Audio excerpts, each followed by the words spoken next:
السلام عليكم ورحمة الله.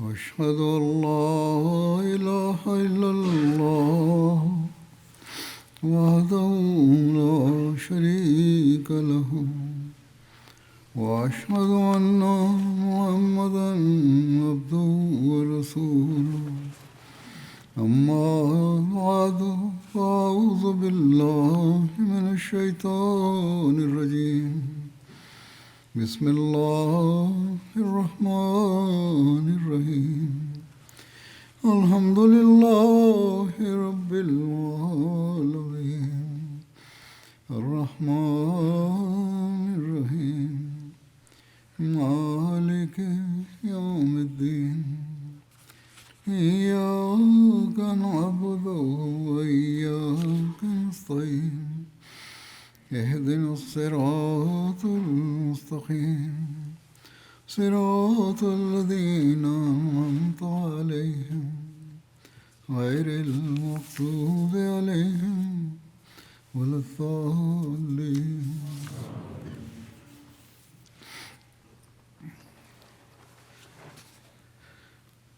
गुज़श्ता खुतबे में हज़रत काब बिन मालिक Dans le précédent sermon, j'évoquais Ka'b bin Malik ग़ज़वा तबूक में पीछे रह जाने et certains autres compagnons qui étaient restés en arrière lors de l'expédition de Tabouk.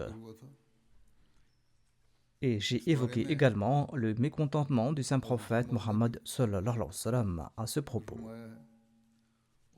Hadrat Muslim Maud a également mentionné cet incident et il a prodigué des conseils à la Jamaat à ce propos. Il déclare, il est rapporté dans les hadiths, que 3 croyants n'avaient pas non plus participé à cette expédition. Un long récit de l'un d'entre eux est rapporté dans les hadiths. Ce compagnon relate: quand je me suis présenté au messager d'Allah sallallahu alayhi wa sallam après son retour, j'ai demandé aux gens: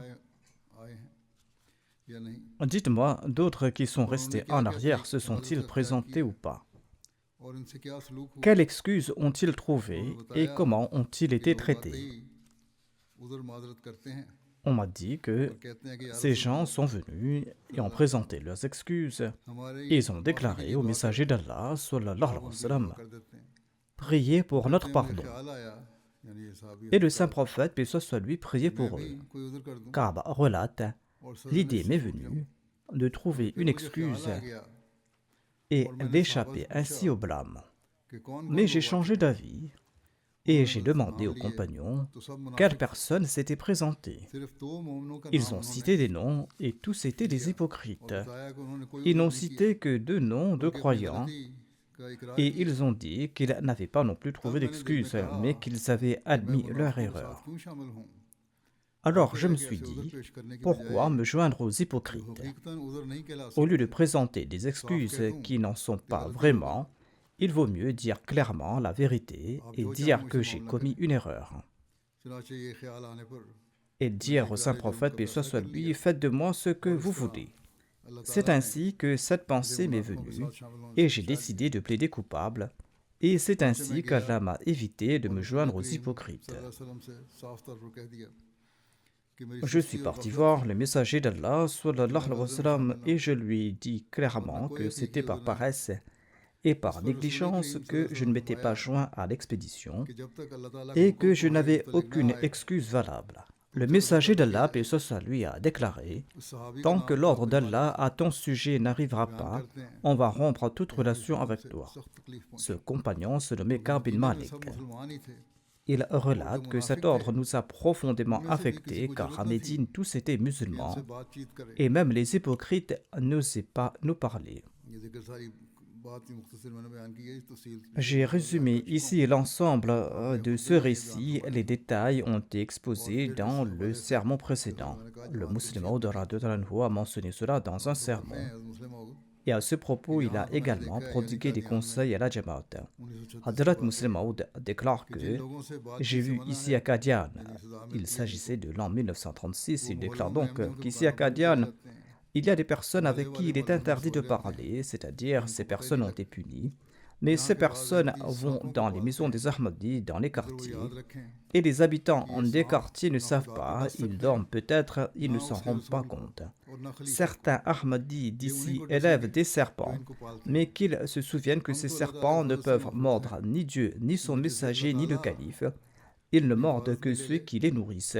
Nous sommes par la grâce d'Allah le Tout-Puissant protégés, car qui peut mordre celui qu'Allah a pris sous sa protection? Ils ne mordront que ceux qu'ils peuvent mordre. Et malheureusement, ils fermaient les yeux sur les agissements de ces serpents alors qu'ils les voyaient. À cette époque, il y a eu certaines séditions, d'où ces propos du Muslim Maud radhiyallahu anhu. Bref, il dit que aucun hypocrite à Médine n'osait s'adresser à ses trois compagnons. Ka'b bin Malik rapporte que quelques jours après ce décret, on a appris que le saint prophète Mohammed sallallahu alayhi wa sallam avait ordonné aux femmes et aux enfants de ces trois personnes de se séparer également d'eux. Un compagnon parmi nous trois était âgé, sa femme s'est rendue auprès du messager d'Allah, paix soit sur lui, et a déclaré: Ô messager d'Allah, sallallahu alayhi wa sallam, mon mari est déjà comme mort. Il ne mange pas, il ne dort pas. De plus, il est affaibli par l'âge et il a besoin d'aide à tout moment. Il n'était déjà plus apte à une relation mari et femme. Et si vous me le permettez, puis-je l'aider concernant ses repas? Le saint prophète a déclaré: D'accord, je t'accorde cette permission-là. Ka'b déclare: Pourquoi ne pas obtenir une permission similaire pour moi? Mais ensuite, j'ai pensé qu'il était vieux et moi, je suis jeune. Il n'était pas approprié pour moi d'agir ainsi. Suite à cela, j'ai dit à ma femme de retourner chez ses parents, de peur que je ne t'appelle et que tu ne me répondes. Je ne pensais même pas que quelqu'un d'autre me parlerait.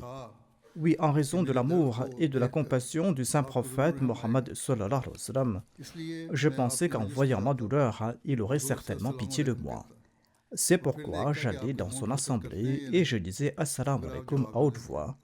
Ensuite, je regardais si ses lèvres bougeaient ou non, mais il ne répondait pas. Et je me levai tout tourmenté, pensant que ses lèvres avaient bougé, mais que je n'avais pas pu le voir. C'est pourquoi je quittai l'assemblée à ce moment-là. Ensuite, je retournai et je disais Assalamu alaikum à haute voix. En regardant de nouveau ses lèvres, je me relevai, je repartais, je retournai, mais il ne répondait pas. Oui, parfois, du coin de l'œil, il me regardait. Ka'b raconte que après de nombreux jours, je suis parti voir mon cousin avec qui je mangeais, je buvais, je vivais, et je restais toujours. Il travaillait dans son jardin. Je lui ai dit: Oh mon frère, tu es mon confident. Nous avons toujours été ensemble et rien ne nous est caché.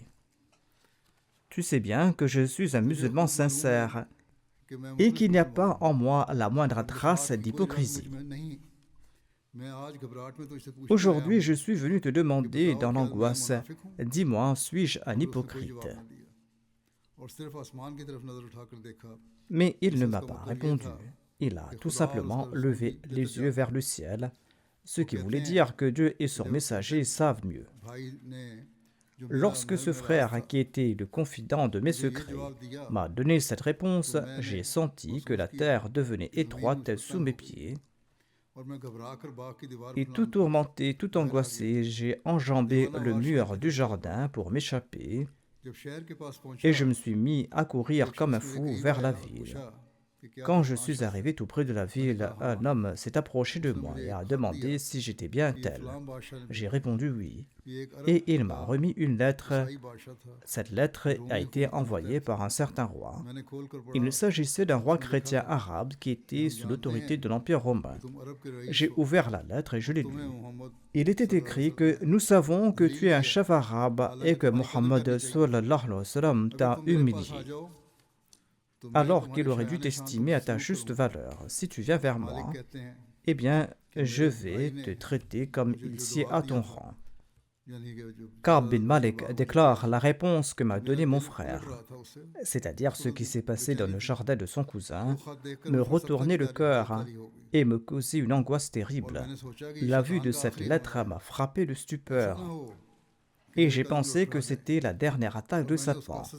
J'ai peur que mes pas ne trébuchent. Et j'ai dit à cet émissaire, suis-moi. À un endroit, un homme était en train d'attiser un four. J'ai déchiré cette lettre en morceaux, je l'ai jetée dans le feu. Et je lui ai dit de dire à son roi que telle était sa réponse. C'était les dernières heures de leur épreuve et de leur tourment. Finalement, Allah a eu pitié d'eux. Et Allah a dit au saint prophète Mohammed lui que leur erreur était pardonnée. Hadrat Muslim Maud explique ailleurs l'histoire de Ka'b bin Malik est une leçon instructive. Il a participé à toutes les batailles avec le saint prophète Mohammed lui. Il était présent lors de la conquête de la Mecque. Cependant, il a traîné les pieds et est resté en arrière lors de la bataille de Tabouk. L'envoyé d'Allah sallallahu alayhi wa sallam, lui a infligé une punition si sévère qu'il ne répondait même pas à ses salutations et il a empêché tous les musulmans de lui parler. Il est même allé jusqu'à le séparer de sa femme. C'est dans cet état que l'émissaire du roi de Hassan est venu avec une lettre qui disait « Ton chef ne reconnaît pas ta valeur. Viens auprès de moi. » Ka'b s'est dit que c'était la dernière attaque de Satan et il jeta la lettre dans le four et dit au messager de transmettre ce message à son roi. Hadrat Muslim Maud déclare que les gens d'aujourd'hui, dans la communauté, c'est-à-dire à l'époque, si on leur demandait des comptes ou si on exigeait des explications de leur part, ils disaient qu'on ne tenait pas compte de leur service et qu'on ne les appréciait pas. Il faut se souvenir que l'administration est une chose et le travail en est une autre.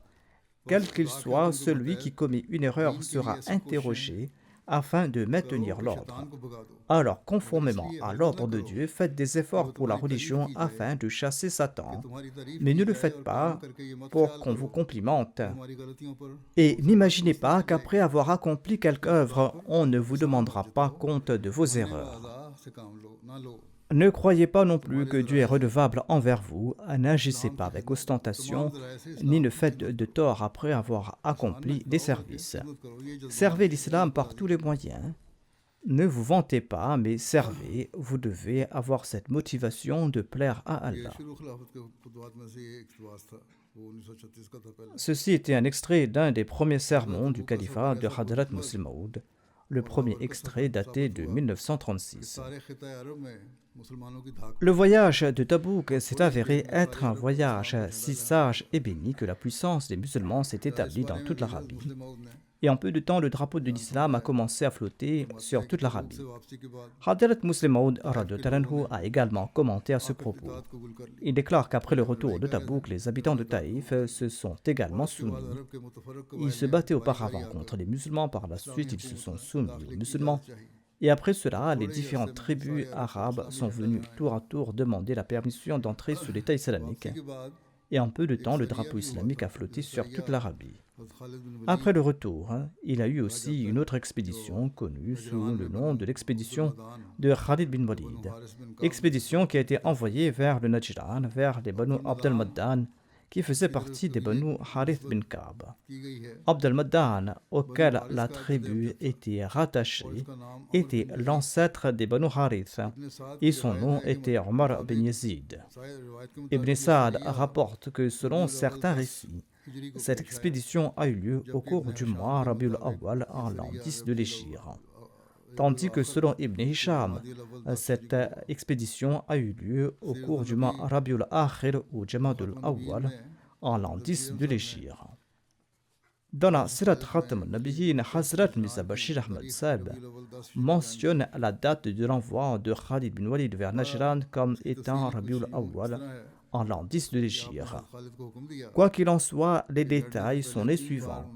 Le saint prophète Mohammed lui a ordonné à Khalid bin Walid d'inviter ses tribus à l'islam à 3 reprises avant de se battre.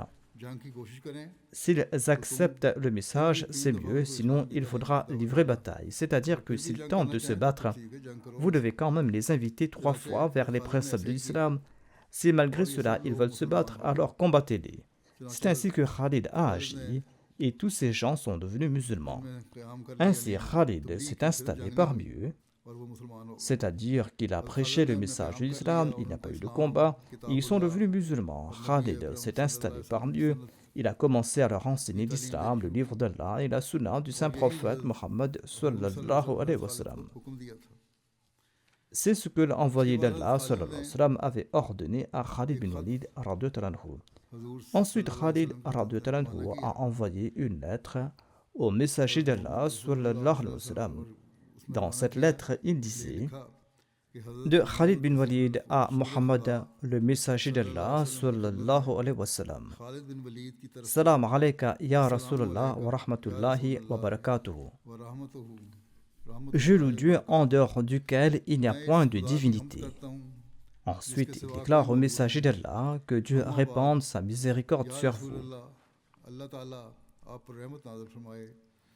Au prophète d'Allah, sallallahu alayhi wa sallam, vous m'avez envoyé vers les Banu Harith et vous m'avez ordonné de les inviter à l'islam pendant 3 jours.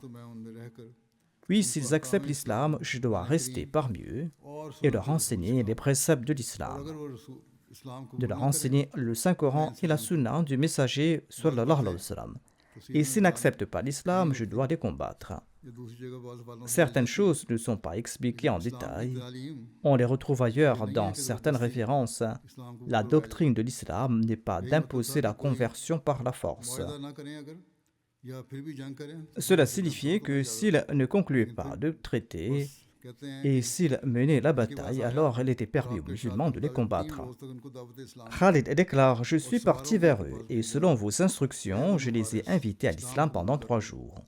Et j'ai envoyé des cavaliers vers eux en disant aux Banu Harith: embrassez l'islam et vous serez en sécurité. Ils ont embrassé l'islam et se sont abstenus de la bataille. Ils ont accepté l'islam après la prédication. Cette phrase montre clairement qu'ils se sont abstenus des combats et qu'ils n'ont pas pris l'initiative de livrer bataille. Quand l'adversaire n'a pas mené de combat, eh bien, les musulmans ne se sont pas battus. Ils étaient en effet partis prêcher.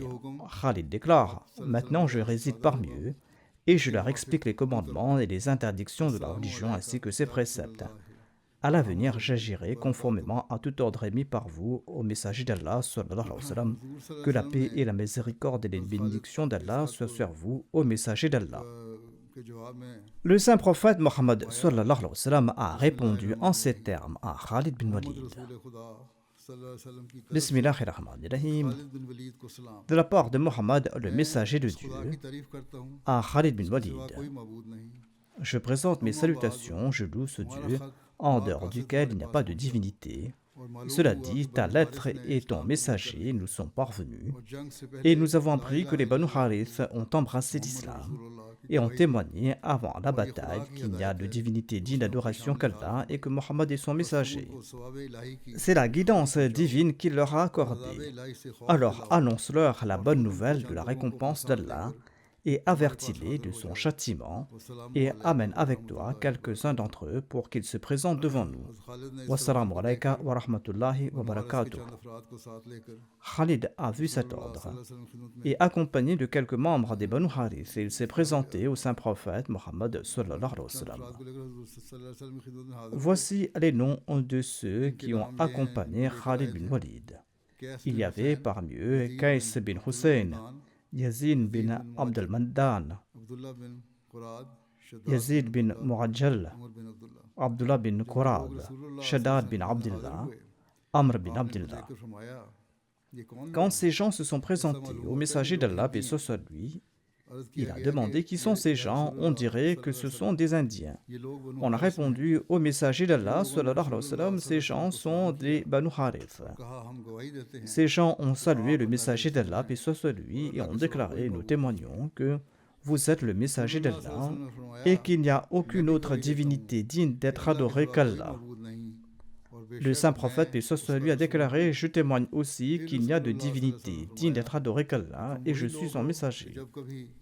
L'envoyé d'Allah, paix soit lui, a déclaré: c'est donc vous qui, chaque fois vous combattez votre ennemi, vous le mettez en fuite. Ils sont restés silencieux. Personne d'entre eux ne s'est présenté, n'a pris la parole. Le saint prophète a répété sa question une 2e fois, mais ils sont restés silencieux. Aucun d'entre eux ne s'est avancé, personne n'a répondu. Le saint prophète a répété cela une troisième fois et personne ne s'est avancé. Finalement, l'envoyé d'Allah sallallahu alayhi wa sallam, a répété une quatrième fois. Il a dit, lorsque vous combattez l'ennemi, eh bien vous le mettez en fuite. C'est-à-dire, vous vous considérez comme très puissant, très fort. Et c'est là que Yazid bin Abdul Maddan a déclaré au messager d'Allah sallallahu alayhi wa sallam, oui, nous sommes ceux qui, lorsque nous combattons quelqu'un, nous le mettons en déroute. Et il a répété cela à 4 reprises.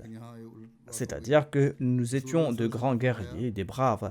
Mais ici, la situation s'est inversée. Le messager d'Allah, paix soit lui, a déclaré, si Khalid ne m'avait pas écrit que vous aviez embrassé l'islam, j'aurais fait placer vos têtes à vos pieds. Yazid bin Abdul Maddan a déclaré que nous ne sommes pas reconnaissants envers vous ni envers Khalid. Il venait d'embrasser l'islam et il a répondu que nous ne sommes pas reconnaissants envers vous. Le messager d'Allah a déclaré, alors envers qui êtes-vous reconnaissants? Ils ont répondu, au messager d'Allah, nous sommes reconnaissants envers Dieu qui nous a guidés par votre intermédiaire. C'est là une très bonne réponse qu'ils ont donnée. Le messager d'Allah, paix soit lui, a dit, vous dites la vérité. Ensuite, il a demandé, dites-moi pour quelle raison étiez-vous victorieux sur vos adversaires à l'époque de l'ignorance? Ils ont répondu, au messager d'Allah, paix soit lui, nous combattions l'ennemi uni. Ainsi donc, ils combattaient l'ennemi tous ensemble et ils remportaient la victoire. Et personne ne pouvait les vaincre. Mais quand l'islam est arrivé et quand l'islam a uni toutes les tribus de l'Arabie et que toutes ces différentes tribus sont devenues comme un seul être, eh bien, les Banu Harith ont compris que ces gens étaient aussi unis et qu'il était préférable de ne pas les combattre. Non seulement de ne pas les combattre, mais d'accepter l'islam, car c'est là la vraie religion. Le saint prophète Mohammed lui a désigné Qais bin Hussein comme émir des Banu Harith et il les a congédiés à la fin du mois de Shawwal ou au début du mois de Qada. 4 mois après que ces gens soient retournés dans leur tribu, le messager d'Allah lui est décédé. La dernière bataille à laquelle le saint prophète Mohammed lui avait participé était l'expédition de Tabouk. Et la dernière armée ou détachement qu'il avait envoyé fut l'armée d'Oussama. J'ai déjà présenté les détails sur l'armée d'Oussama en parlant d'Oussama bin Zayd et d'Abu Bakr. Cependant, je vais brièvement mentionner cela ici avec un peu de contexte. Un récit de Bukhari rapporte qu'Anas bin Malik a relaté que le saint prophète Mohammed a informé les gens à propos de la mort de Zayd, de Ja'far et d'Abdullah bin Rawaha, avant que les gens n'aient de nouvelles à leur sujet. Ainsi donc, il y avait une armée qui était partie avant l'armée d'Oussama. Le saint prophète Mohammed lui a déclaré que Zayd a pris l'étendard. Il a pris l'étendard et il est tombé en martyr. Ensuite, Ja'far a saisi l'étendard et il est tombé en martyr. Ensuite, Ibn Rawaha a saisi l'étendard et il est tombé en martyr lui aussi. Et ses yeux versaient des larmes. Khalid bin Walid, une des épées d'Allah, a pris l'étendard jusqu'à ce qu'Allah lui accorde la victoire sur ses adversaires. Après le pèlerinage d'adieu, lorsque le saint prophète Mohammed lui est retourné à Médine, il n'y avait plus de menace d'ennemis venant du sud pour les habitants de Médine. Cependant, la menace persistait du nord, du côté des Romains, parce que ces chrétiens étaient encore fiers et puissants. Ils pouvaient donc attaquer à tout moment. De plus, la vengeance des martyrs de la bataille de Morta était toujours en suspens, car c'est grâce à la compétence de Khalid bin Walid que l'armée musulmane avait pu retourner à Médine lors de cette bataille. Peu de temps s'était écoulé depuis le retour du saint prophète Mohammed à Médine, après avoir accompli le Hajj, lorsqu'il ordonna quelques jours plus tard à une armée commandée par Oussama bin Zayd d'attaquer la Syrie.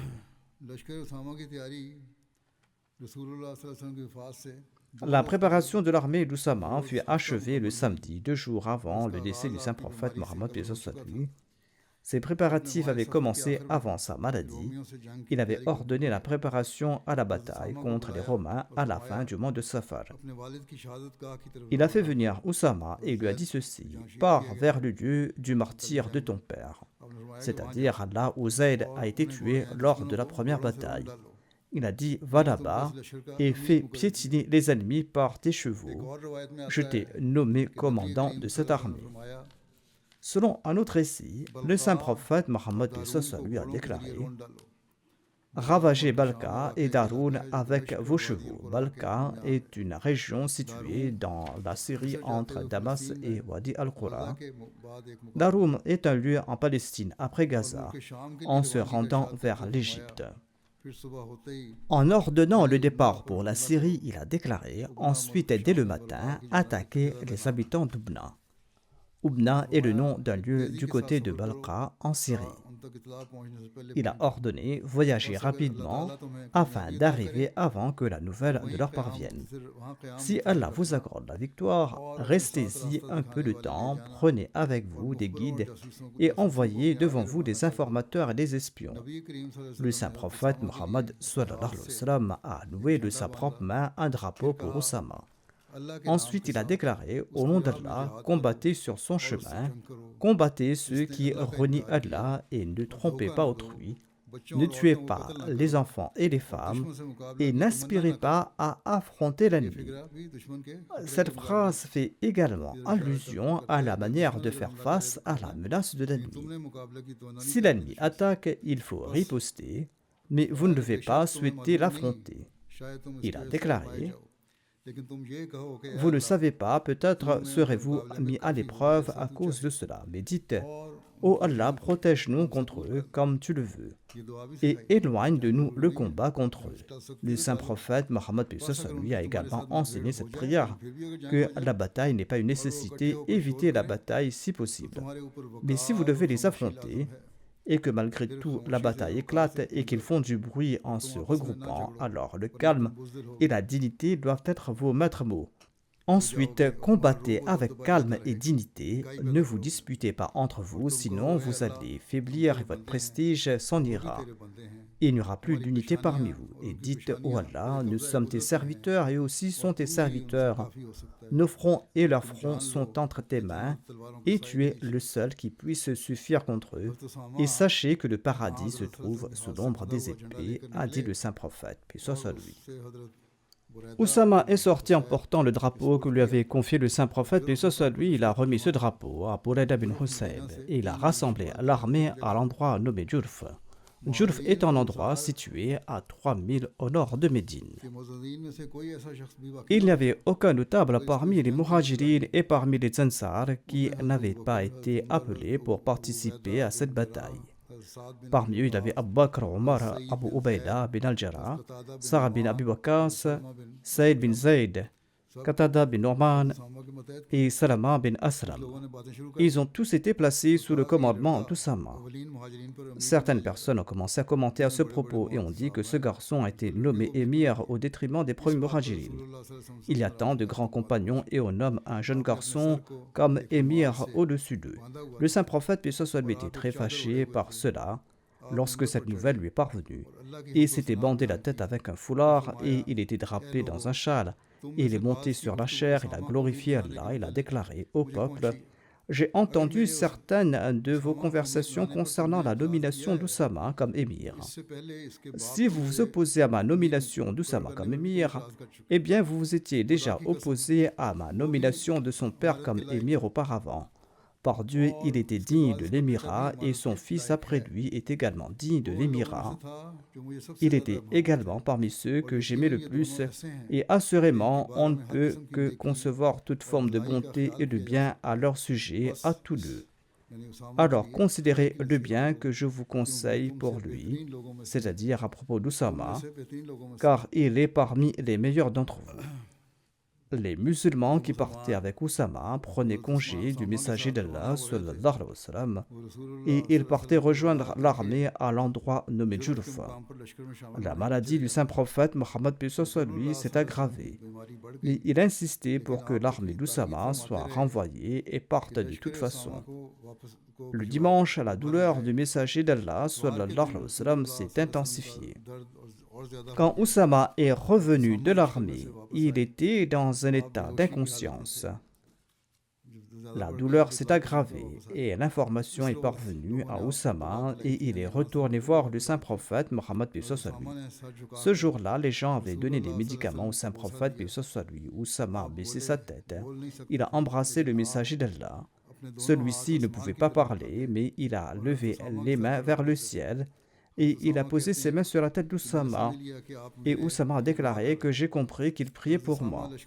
Oussama est ensuite retourné vers l'armée. Ensuite, Oussama est retourné auprès du saint prophète, paix soit sur lui, le lundi, et il s'était rétabli. Il a dit à Oussama, pars avec la bénédiction d'Allah le Tout-Puissant. Oussama a pris congé du saint prophète Mohammed paix soit sur lui, et il est parti vers son armée. Il a ordonné aux gens de se mettre en marche. À peine avait-il l'intention de partir qu'un homme arriva de la part de la mère d'Oussama, c'est-à-dire Ayman, portant un message disant que le saint prophète Mohammed paix soit sur lui semblait être à ses derniers instants. Sur ce, Oussama s'est rendu auprès du messager d'Allah paix soit sur lui, accompagné d'Omar et de Abu Ubaïda. Le saint prophète Mohammed paix soit sur lui était en état d'agonie et peu de temps après, il est décédé. C'est pourquoi l'armée musulmane est revenue à Médine de l'endroit nommé Jurfa. Et Buraïda bin Husayb est revenu avec l'étendard d'Oussama et il a planté l'étendard à la porte du messager d'Allah sallallahu alayhi wa sallam. Selon un récit, lorsque l'armée d'Oussama était à Dhu Khushub, le messager d'Allah paix soit sur lui a rendu l'âme. Dhu Khushub se trouve également à une nuit de voyage de Médine. C'est une vallée sur la route de la Syrie. Mais quoi qu'il en soit, ces gens sont revenus. Lorsqu'on a prêté allégeance à Abu Bakr après le décès du saint prophète Mohammed paix soit sur lui, il a ordonné à Buraïda bin al-Husayb de prendre l'étendard et de se rendre auprès d'Oussama pour qu'il se mette en route vers son objectif. Buraïda a porté l'étendard à la tête de l'armée. Cette armée était estimée à 3000 hommes, dont 1000 cavaliers. Selon un autre récit, Oussama bin Zayd a été envoyé en Syrie avec 700 hommes. Il est rapporté que le lendemain du décès du saint prophète Mohammed paix soit sur lui, Abu Bakr a ordonné qu'un héros annonce que l'expédition d'Oussama devait être menée à bien. Aucun membre de l'armée d'Oussama ne devait rester à Médine. Tous devaient rejoindre l'armée à Jurfa. Hadrat Muslim Maud a déclaré que lorsque le saint prophète Mohammed sallallahu alayhi wa sallam est décédé, eh bien toute l'Arabie a apostasié. Même des hommes courageux comme Omar et comme Ali étaient alarmés en voyant cette sédition. Et le saint prophète Mohammed sallallahu alayhi wa sallam avait peu de temps avant sa mort préparé une armée pour attaquer le territoire romain et il avait nommé Oussama comme le chef de cette armée. Cette armée n'était pas encore partie que le saint prophète Mohammed sallallahu alayhi wa sallam est décédé.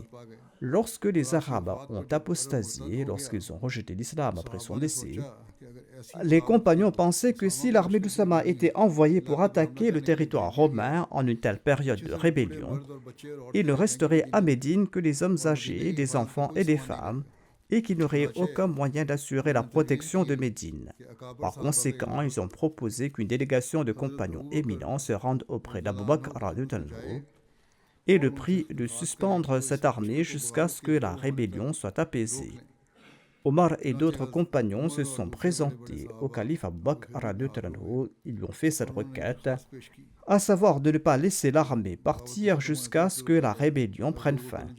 Quand Abu Bakr a entendu cela, il a répondu à cette délégation avec beaucoup de colère en disant que « Voulez-vous qu'après la mort du saint prophète Mohammed paix soit sur lui, le fils d'Abu Quhafa, c'est-à-dire Abu Bakr, soit la première personne à empêcher l'armée que le saint prophète paix soit sur lui avait ordonné d'envoyer ?»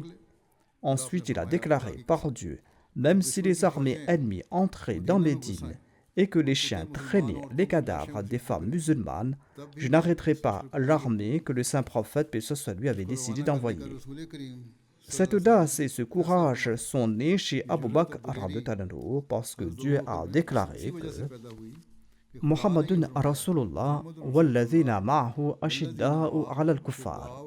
c'est-à-dire Mohammed est le messager d'Allah, et ceux qui sont avec lui sont sévères envers les mécréants. De même qu'un simple fil électrique prend une puissance immense lorsqu'il est connecté à l'électricité. De même, en conséquence de leur lien avec Mohammed, le messager d'Allah, ses disciples sont devenus l'incarnation de sévères envers les mécréants, de Ashidda'u al-Kufar.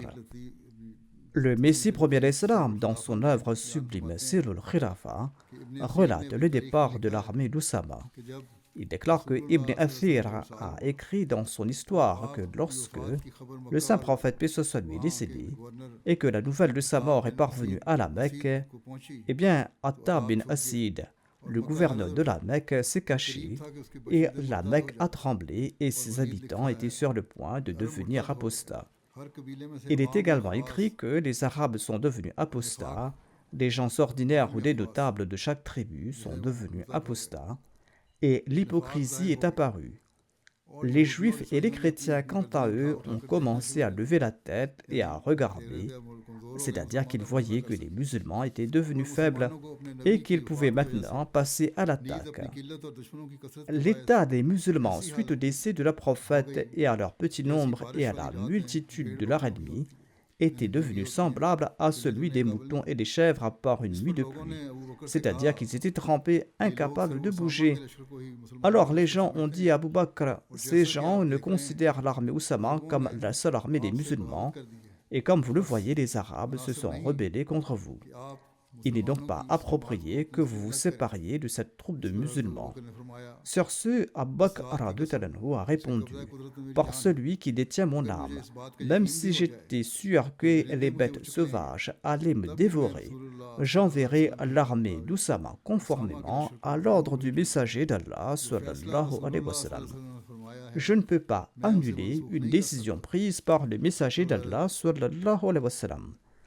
Ainsi donc, il a pleinement maintenu et appliqué l'ordre du saint prophète Mohammed sallallahu alayhi wa sallam. Et il a ordonné aux compagnons qui étaient dans l'armée d'Usama de retourner dans l'armée. Il a dit que quiconque faisait partie de l'armée d'Usama auparavant et que le messager d'Allah sallallahu alayhi wa sallam avait ordonné d'en faire partie ne doit en aucun cas rester en arrière. Et je ne lui permettrai pas de rester en arrière. Même s'il doit partir à pied, il doit absolument partir. Personne ne doit rester en arrière, a dit le calife Abu Bakr. Et tout le monde est donc parti. Quoi qu'il en soit, il est écrit à propos du départ de cette armée d'Abu Bakr que lorsque l'armée d'Usama s'est rassemblée à l'endroit nommé Jurf, conformément à l'ordre d'Abu Bakr, eh bien Abu Bakr, le calife, est parti lui-même là-bas. Il a inspecté l'armée et l'a organisée.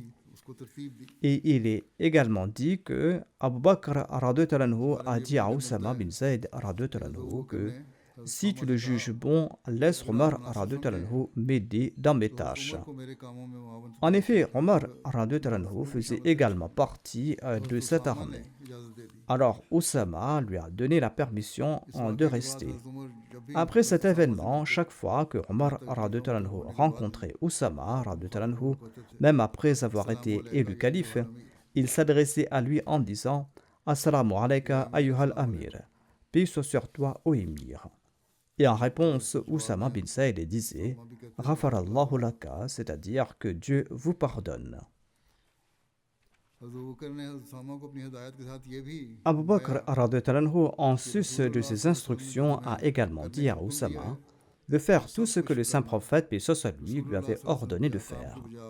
Ne négligez en aucune façon l'exécution des ordres du messager d'Allah, sallallahu alayhi wa sallam, a-t-il déclaré. J'ai déjà décrit les détails de cette bataille, je les laisse de côté. Cette armée, comme l'avait dit le saint prophète Mohammed lui, est revenue victorieuse.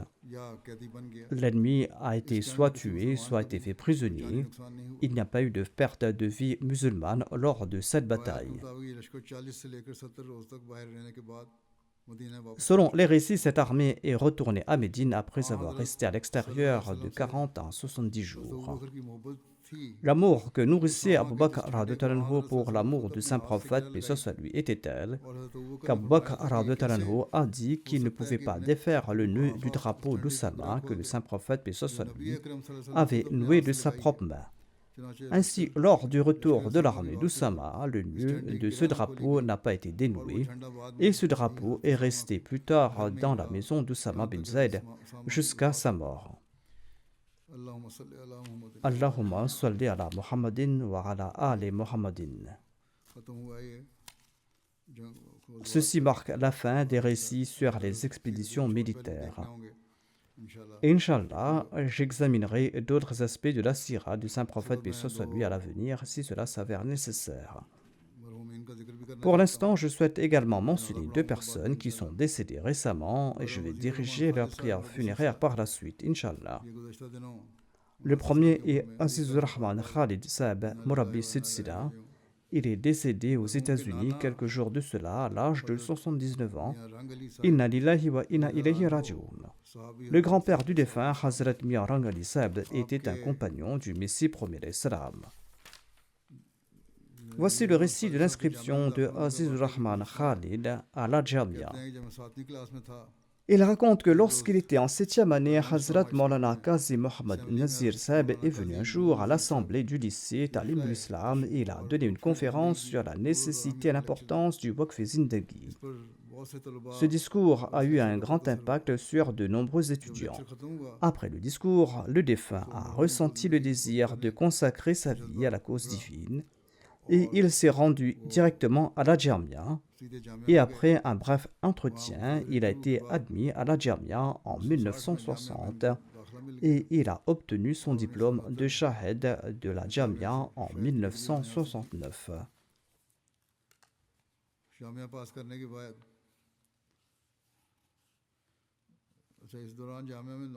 Il lui a fallu 9 ans à la Jamia parce qu'il a eu un accident de train qui lui a causé de nombreuses blessures. Ainsi donc, il a perdu 2 ans, mais malgré tout, il n'a pas perdu courage et il a survécu. Et il disait que sa vie a été sauvée grâce aux prières du 3e calife. Après être devenu missionnaire, il a vécu à l'étranger en Sierra Leone, au Nigeria, au Ghana, en Tanzanie, à Zanzibar.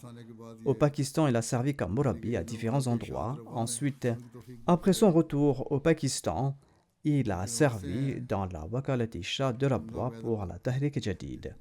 Son petit-fils Hamza Ubaidullah, qui est Murabbi et qui est diplômé de la Jamia, relate que le défunt Azizur Rahman Saab relatait qu'en Afrique, parfois, il devait faire bouillir du riz et en consommer avec du sel. Il n'y avait aucun plat d'accompagnement. Parfois, il n'avait même pas de cette nourriture modeste. Il n'y avait même pas de riz bouilli. Parfois, il devait endurer la faim pendant plusieurs jours. Ce sont là les œuvres des premiers Murabbi et des Muballighine que les Murabbi et les Muballighine d'aujourd'hui doivent garder à l'esprit. Anisur Rahman Anas, le fils du défunt, relate que le défunt ne laissait jamais la nourriture être gaspillée. Lors de la Jalsa Salana, souvent, au lieu de se faire servir un plat, il mangeait les restes de pain sur les tables. Et il disait que si le Messie premier salam pouvait consommer ces miettes de pain, pourquoi pas nous? Il accomplissait la prière de Tahajjud dès sa jeunesse. C'était un homme aimable, sociable, compatissant. Il était bon, il était travailleur et loyal. Il avait une grande dévotion pour le califat, il était moussi. Il a vécu au Ghana pendant mon séjour. Il a travaillé avec une grande loyauté, avec beaucoup d'efforts et dans une grande simplicité. Il a travaillé avec une grande abnégation. Il a 2 fils et 3 filles et un grand nombre de petits-enfants et d'arrière-petits-enfants. Qu'Allah lui accorde son pardon et sa miséricorde, qu'Allah élève son rang. Le 2e hommage sera celui de Edi Houmadi de l'Indonésie. Il était tombé malade subitement le 22 novembre, après avoir eu la chance d'accomplir l'Umrah. Ensuite, il est décédé à Médine à l'âge de 77 ans des suites de cette maladie. Inna lillahi wa inna ilayhi raji'un. L'Ahmadi a été introduit dans sa famille durant les années 30 lorsque son oncle maternel, Mohamed Raouf Saheb a prêté allégeance par l'intermédiaire de Hazrat Maulana Rahmat Ali Saheb Rahmatullah alayhi. Par la suite, son grand-père maternel ainsi que sa mère ont également prêté allégeance. Son gendre, Basuki Ahmad, est un missionnaire de la communauté. Il déclare: le défunt avait un désir ardent de prêcher jour et nuit et souhaitait mourir sur le chemin de la prédication. Chaque fois que nous nous rencontrions, la prédication était toujours son sujet, son style de prédication était une source d'inspiration pour de nombreux muballighine. Ses filles écrivent également qu'il se rendait à la mosquée avant l'appel à la prière. Il passait son temps à se consacrer au souvenir d'Allah. Il récitait quotidiennement le Saint-Coran, disait la traduction et l'exégèse et marquait les versets importants pour la prédication. Il n'a jamais manqué la prière de Tahajjud. À l'âge de 76 ans, il voyageait encore à moto pour la propagation du message de l'islam et de l'Ahmadiyya. Et il disait à ses enfants de ne pas réduire les sacrifices des biens car c'est le droit d'Allah. Sacrifiez autant que possible et prenez garde de ne pas utiliser un seul centime de l'argent de la Jamaat parce que vous devez en rendre compte. Le chef de groupe pendant l'Umrah écrit qu'il répétait sans cesse pendant l'Umrah qu'à son retour, il ferait l'établir et dirait aux gens que les membres de la Jamaat Ahmadiyya accomplissent le pèlerinage à la Mecque. Il est donc tombé malade là-bas et il est décédé là-bas et un médecin qui le traitait a déclaré que Dieu le Tout-Puissant avait aimé ses bonnes actions et ceux-ci lui ont valu l'honneur d'être enterré à la Jannatul Baqi à Médine. Il est décédé là-bas et il a été enterré là-bas à la Jannatul Baqi. Au Pakistan, on n'autorise pas l'enterrement des Ahmadis dans les cimetières musulmans. Et si jamais il y a la tombe d'un autre musulman à proximité, ces musulmans là-bas disent de ne pas s'en approcher. Et Allah a conféré à cet Ahmadi l'honneur d'être enterré à la Jannatul Baqi. Maintenant que ces musulmans tentent de déterrer sa dépouille là-bas, mais ils n'en ont pas le pouvoir. Ces mots-là vont bientôt récolter ce qu'ils ont semé, Inch'Allah. Monsieur Bapak Wardi, le secrétaire de la prédication de la Jamaat de l'Indonésie, déclare que le défunt était un prédicateur accompli et très enthousiaste qui a véritablement fait de ce slogan une partie de sa vie. Ne laissez pas passer un jour sans prédication. Il avait une vieille moto sur laquelle il se rendait dans les villages éloignés et il se rendait également dans des zones où il y avait de l'opposition contre la Jamaat. Et grâce à sa prédication, il a réussi à faire prêter le serment d'allégeance à des centaines de personnes.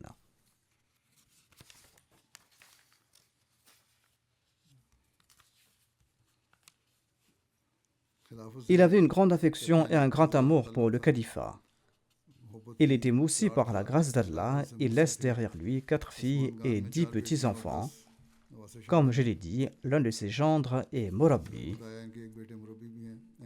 Qu'Allah lui accorde son pardon et sa miséricorde et qu'il élève son rang.